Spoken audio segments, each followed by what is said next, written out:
আজকের এই কন্টেন্টটা কোনো ফুড ব্লগিং না, সনাতন ধর্মের এক বিশিষ্ট মন্দির মাঝদিয়ার শিবনিবাস, যেটা কথিত আছে বিশ্বের সবচেয়ে বড় শিব।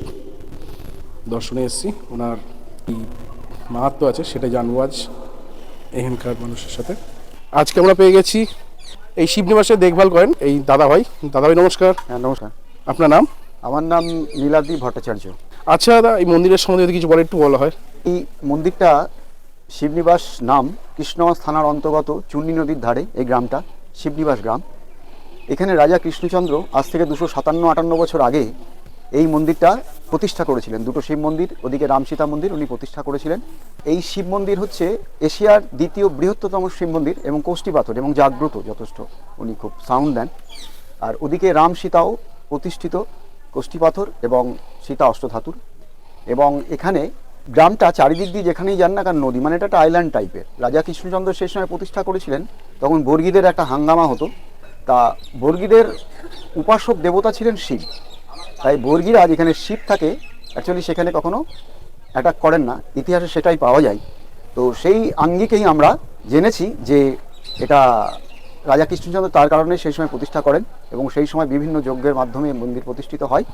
এবং এই অনেকে বলেন যে শিবটা উঠেছে মাটির থেকে, না, অ্যাকচুয়ালি এই শিবটা সেই সময় বানানো এবং সেই সময় এই বানারস থেকে এই যে যত কিছু এসেছিল ম্যাটেরিয়ালস দিয়ে বানানো হয়েছিল, ইতিহাস থেকে যেটা পাওয়া যায় আর কি। তো এই হচ্ছে শিবনিবাস মন্দির এবং রামসীতা মন্দিরের ঐতিহ্য। বহু ভক্ত সমাগম এখানে হয়, কখন কখন হয়, মেনলি এটা ফেব্রুয়ারি মাসে একটা মেলা হয় তখন হয়, আর শ্রাবণ মাসে একটা প্রোগ্রাম হয় তখন হয়। তাছাড়া এমনি জেনারেলি সানডের দিকে একটু লোক হয়, কারণ এটা তো একটু রিমোট ভিলেজ, যার ফলে প্রতিদিন যে খুব লোকের আনাগোনা হয় তা কিন্তু নয়। তো যারা আসেন তারা ট্রেনে আসেন, বাস আসেন, এবং দুদিক থেকেই এই ট্রেন এবং বাসের স্মুথ সার্ভিস আছে। ট্রেনে আসতে হলে কীভাবে আসতে হবে? ট্রেনে আসতে হলে গেদে লোকালে আপনি শিয়ালদা থেকে চাপতে পারেন, এসে মাঝদিয়া অথবা তারকনগর আগে হল্ট, তারপর মাঝদিয়া স্টেশনে চেপে সেখান থেকে নেমে আপনি যে কোনো টোটো বা অটো অ্যাভেলেবেল আছে বললেই ওরা মন্দিরে পৌঁছে দেবে। টাইমিং আমাদের মন্দির টাইমিং এখন শীতকাল, মন্দির মোটামুটি খুলতে 7:30-8টা। এটা সোমবার বাদে, সোমবার মন্দিরটা 1টা-1:30 অবধি খোলা থাকে, অন্যদিন 12:30 অবধি খোলা থাকে।